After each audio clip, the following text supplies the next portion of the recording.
Hey, what's up? My name is Willie Chin. I'm gonna show you how to get from this to this. I wanna start off by saying I'm not a lighting professional at all. This is my day job.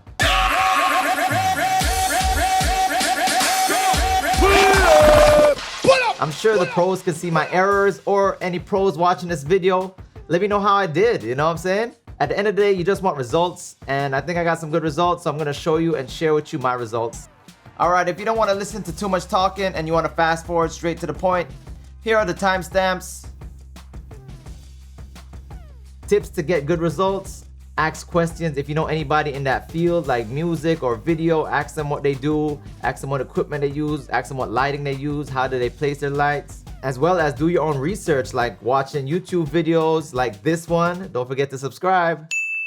Also looking online, looking on Google, looking at blogs, checking out reviews. That's a great way to get results as well. And the most important tip how to get results, you gotta buy and try things yourself. Use things around your house. Whatever is accessible to you, just use that. If you can use the things around your house to get good image quality, then when you get the real equipment, it's just gonna be that much easier because you already have a basic idea of how to use everything. So just make sure you just try it out, testing it, redoing something, trying it over and over again. This goes for lighting, this goes for DJing, this goes for artists, this goes for making beats, this goes for anything. You could be an accountant, you could be a doctor, you could work at McDonald's flipping burgers, but practice makes perfect, you know what I'm saying? Just try it over and over again and you'll eventually get the hang of it. And don't be afraid to make mistakes, you know, that's the only way you're gonna learn how to improve your mistakes. Alright, now let me give you a breakdown for all the lights I've used for this. So the main lights I'm using right now is the RPS Cool LED 100 watt lights. I bought these lights about 6-7 years ago. I just wanted to start getting into lighting. I didn't do any research. I didn't see any reviews on it. I walked into the photo store. I was like, yo, give me a light kit. But I do have to say these lights it's like a ball of light. It just has output. It doesn't have too much control as far as dimming. And then you just add a diffuser on there or a softbox and it even gets better. So I actually have 3 of these lights. Next, I'm using 2 cheap LED lights off of Amazon. Did you say cheap? I said cheap. I'll leave links for all the items I use below. And finally, I'm gonna add my practical light.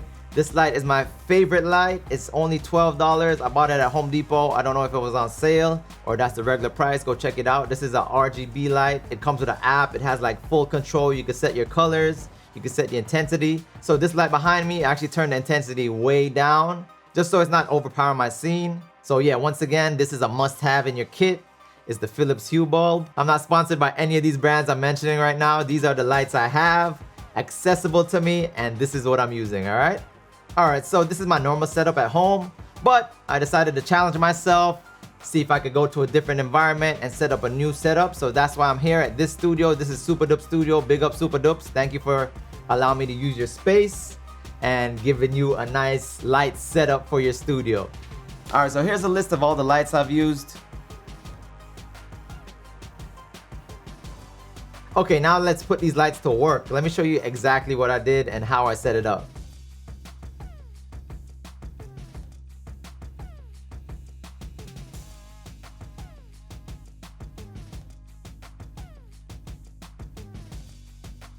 Take a look, this is the natural light right now. We could get it looking a little better by just adjusting the color temperature, the white balance of the room. You can see that the colors are even looking better right now. This is because the lights in the room are warm lights, and the colors you're getting from this is a yellowish orange color, and it's just making your scene not look that attractive. Right now it's looking a little bit better, but I'm not gonna use any of these lights at all.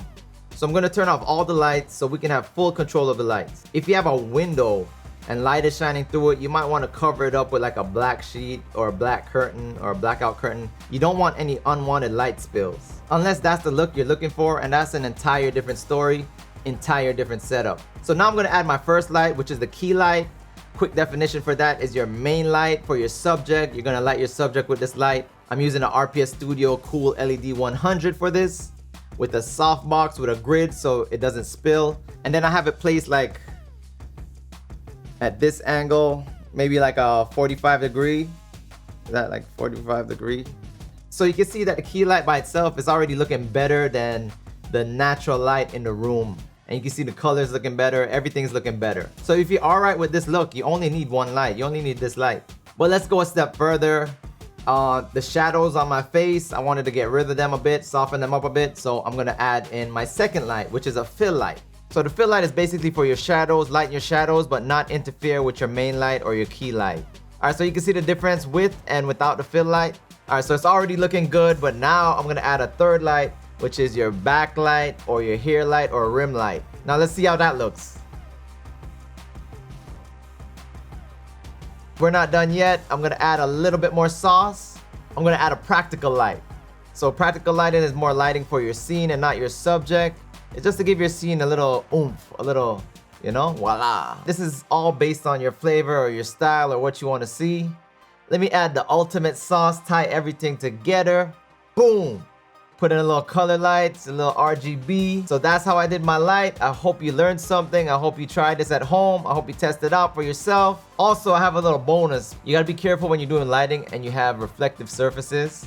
If you notice right now, the picture frame looks okay, it looks good. It's because I have something in front of it blocking the key light's reflection. Also, to get it out of your scene or out of your shot, you can move your camera or move your light. Well, that's it. My name is Willie Chin. If you have any other questions of how I did my light setup, please leave a comment below. Don't forget to like, share, and subscribe. Also, check out soundboypro.com.